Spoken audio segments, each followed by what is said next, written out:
సినీ రంగానికి సంబంధించి ఎక్కడ చూసుకున్నా కూడా ప్రెసెంట్ సాయి ధరమ్ తేజ్ పెళ్లి గురించే మాట్లాడుతున్నారని చెప్పుకోవచ్చు. అయితే రీసెంట్ టైమ్స్లలో సోషల్ మీడియా అంతా కూడా సాయి ధరమ్ తేజ్ తొందరలోనే పెళ్లి చేసుకోబోతున్నారని, ఆయనకి సంబంధించి వాళ్ళ పేరెంట్స్ని ఒప్పించే క్రమంలో ఆయన ఎంత ట్రై చేసినా కూడా వాళ్ళ పేరెంట్స్ ఒప్పుకోలేదు. పేరెంట్సే కాకుండా ఫ్యామిలీలో చాలామంది దీనికి అగెనిస్ట్గా ఉండలేట.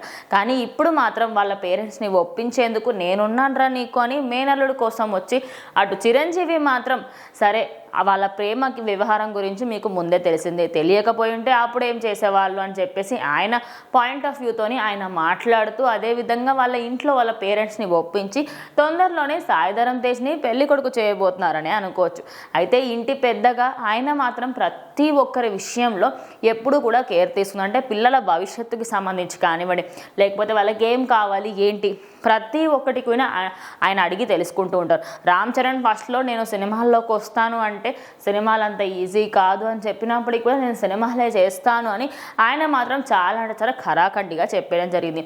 ప్రజెంట్ అదే కాకుండా ఇటువైపు చూసుకుంటే సాయి ధరమ్ తేజ్ సినిమాల్లోకి వచ్చినప్పటికీ కూడా ఫస్ట్లో మంచి మంచి హిట్లు కొట్టుకుంటూ వచ్చి విరూపాక్షతోనైతే ఇండస్ట్రీ హిట్ అయి కొట్టారనుకో, చాలా అంటే చాలా ఎక్కువగా దాని నుంచి ఆయనకి రెవెన్యూ అనేది జనరేట్ అయింది. ఇక దీని తర్వాత విరూపాక్ష 2 అదేవిధంగా ఇంకో సినిమా కూడా చేస్తున్నారు. మరి ఇన్ని రోజుల పాటు ఆయనకి సంబంధించి పెళ్లి గురించి ఆడినప్పుడల్లా సోలో బ్రతుకే సో బెటర్ అంటూ ఇన్స్టాగ్రామ్లో పెట్టేవారు. మరి ఇప్పుడేంటి సడన్గా ప్రేమ పెళ్ళి అంటున్నారు అంటే ఆయన ముందు నుంచే ఆయనకి సంబంధించి రెజీనాతోని అదేవిధంగా రాశిఖన్నాతోని ఆయనకి రిలేషన్ ఉందని అప్పట్లో చాలా రూమర్స్ వచ్చాయి. సో ఆ రూమర్స్ అన్నిటినీ కూడా తలదన్నే విధంగా ప్రజెంట్ మాత్రం ఆయన అవుట్ సైడ్ నుంచి ఎవరినో చేసుకోబోతున్నారు అమ్మాయిని అని చెప్పేసి తెలుస్తుంది.